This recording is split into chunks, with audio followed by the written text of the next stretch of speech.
Hello everyone, Sarah Pacaro with Rewrite Your Life. I say with Rewrite Your Life, it's kind of weird, but that is the name of my company, and it's rapid transformational therapy that we take you through to go really deep within and heal from yourself after having been in toxic and unhealthy relationships. So today we're going to go over the different types of narcissists. Personally, in my life, I have experienced relationships with different types of them, and because there are different types of them, it can be very confusing, and you often question, is this person a narcissist or are they just kind of an asshole? Well, here are the different types that we're going to go through today to maybe help you see, okay, this person in my life is this type and this other person is this type. So the first one is the somatic narcissist. So what is that? This is very much my first marriage. The somatic narcissist is a narcissist who's fixated on their body and their appearance. So you will notice that they are often very seductive. They are pathological cheaters.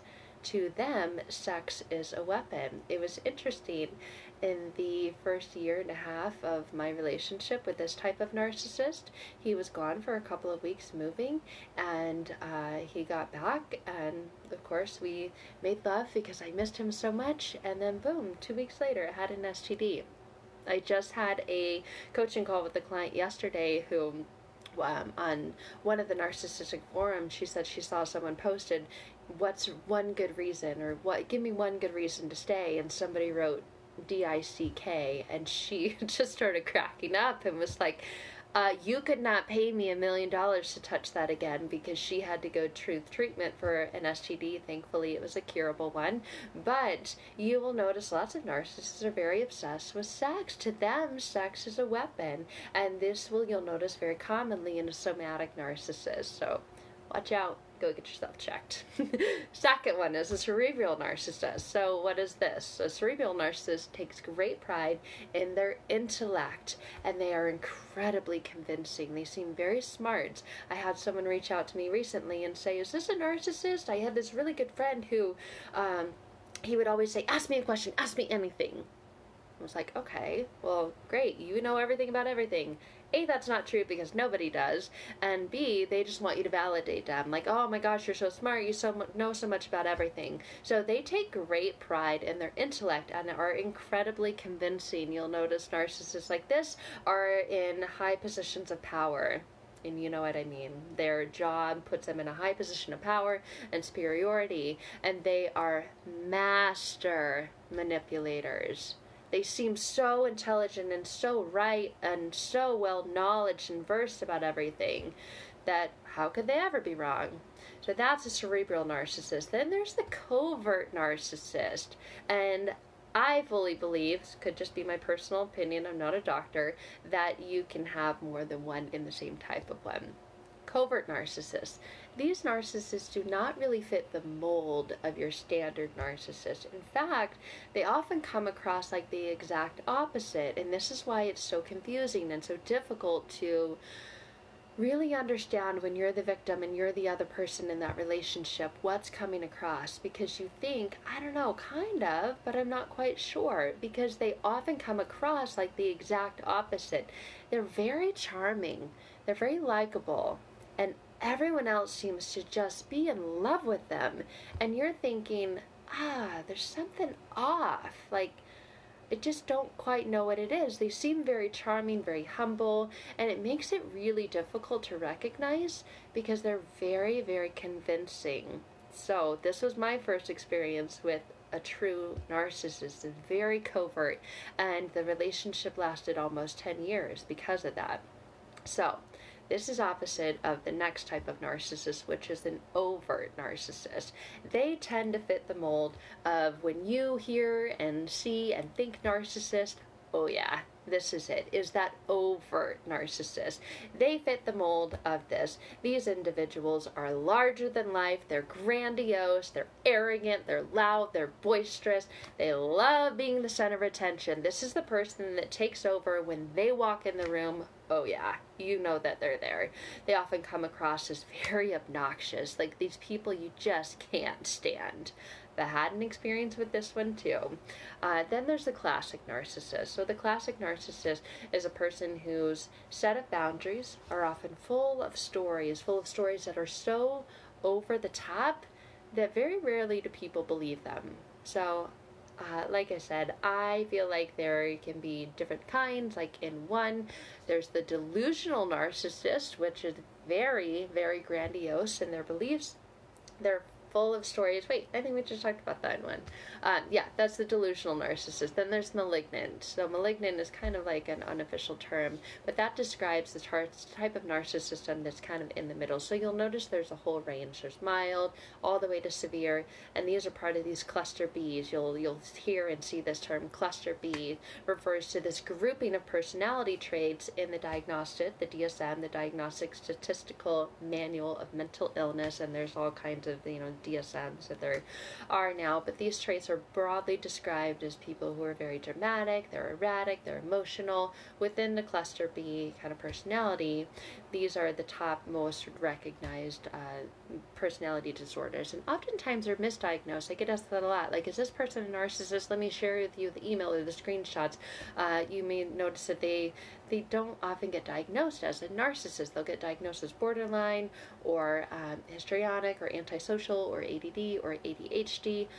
There's so many labels out there, and the point of me sharing this information with you is not to label or diagnose anybody. It's actually to help you understand what is going on in the types of relationships that you are in, and then really help you heal from within after having experienced this and been with this. So we talked about this yesterday in that last video, the 3 stages of narcissistic abuse: the idealized stage, the devaluing stage, and the discard stage. So if you didn't get to see that, please go and check that video out. But those are the 3 stages of narcissistic abuse. Next, we're going to talk about the stages that you will pass through. The first stage is betrayal and hurt.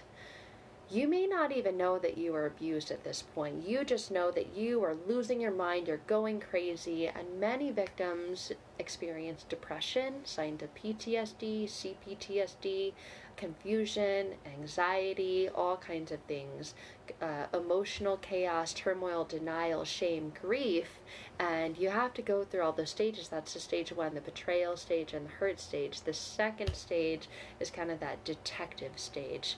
You know all the pain, the heartache, and the hurt that you've experienced, and now you want to figure out why. So obviously you start Googling, and then boom, narcissist comes up, and you're like, holy crap, duh, no wonder I feel like this. The person that I have been with is this, has all these traits, all these signs, all these symptoms, and you find out about narcissistic abuse. You learn about the red flags, you learn about the patterns, you reflect on how they've shown up in your own life, in your own situation. You discover kind of like this little unknown secret. Like when you hear the word narcissist, it's like, oh, I've become part of this club, I'm not alone. Oftentimes you have felt alone and you've isolated yourself. You discover the lies, and you really start to reflect back and like, you're full of it. All you do is lie to me. All you do is put me down, belittle me. And you begin, maybe, to understand what made you a perfect target for them. Oftentimes people don't get there. They're so stuck in that first stage, that hurt, that betrayal stage, that they don't ever get to the place where, or they feel like it takes a long time to get to the place where they understand what made you a perfect target for this narcissist, for this type of toxic relationship. It's really one of the hardest things to do is look at yourself in the mirror and stop going, that narcissist, blah, blah, blah, blah, blah. To look at yourself and say, whoa, what was it about me? What was it about me that made me this perfect target? Why did I get into this relationship? That hurt. All that betrayal, that pain, the PTSD, all the things that you experienced hurt. But there was something about you that got into that type of situation. So then there's a third stage, kind of the awakening stage. So this is what survivors of narcissistic abuse can talk about with this new terminology. And what I can honestly say, it is the best thing that's ever happened to me, because it got me to look in the mirror and see that it was me and answer the question of why. Why was I continuing to attract these type of people? What was going on inside of me, within my mind and my belief that I was putting up with this crap, that I deserved it, that I was sticking around for, I was allowing it. So this awakening stage where you finally start to put all the pieces together, and this common feeling that victims have is with this kind of like a deprogramming. So if you think about it, you get programmed when you're a child. You get programmed to have certain beliefs about yourself, and that causes you to act and react in certain ways and different experiences. It causes you to get triggered, and it's like this deprogramming once you go through these stages, and then you realize, wow, I've been programmed all my life. I was groomed, and the narcissist knew that. You were vulnerable and you were a perfect target. And so healing and in this awakening stage is kind of like this deprogramming, and that's where working together comes in. We work to unwire, reprogram, deprogram you, and reprogram you to have a happy, fulfilled, very aware, get you back your self-esteem, your confidence, your self-worth after having had this experience, so that you can live happily and peacefully. That's what everybody wants. You want to be happy, you want to be peaceful, you want to be okay being you. And of course, you want to be in, a good relationship again with someone who's not a narcissist. But this kind of awakening stage, this awareness, this recovery stage is all about kind of getting clarity, kind of smoothing out, going from this victim mentality to a survivor mentality. And I had an amazing, wonderful interview yesterday with a lady, Judy, that I've worked with. If you haven't seen that, I highly recommend. It's just a small fraction of her story. I didn't want to go on forever. But once you're aware, if you can, obviously no contact is the best contact. If you can't, if you have children together, then gray rocking and minimal contact, only in regards to the children, leave all the emotion out of it. And navigating through these stages, I talk about it very quickly like it's easy. You guys, it's not easy. And it's certainly not easy when you are stuck in the trauma bond. It's very real when you're still being gaslighted, you're still being manipulated. But once you come out and you come into the light, and you start to realize what you went through was actually a beautiful, teachable moment. You learn so much about maybe other types of personalities, but really learn so much about yourself. And it's like this restoration. I was just on a coaching call with a client. She kind of said it's like I was kind of like in this shell, and it's kind of like this rebirth, this awakening of coming out of the darkness into the light. And it is such a beautiful journey. It's one that you deserve, where it makes other relationships easier to identify. Are they toxic or are they not? You see these signs right away. You stop painting those red flags white. People get easier to understand.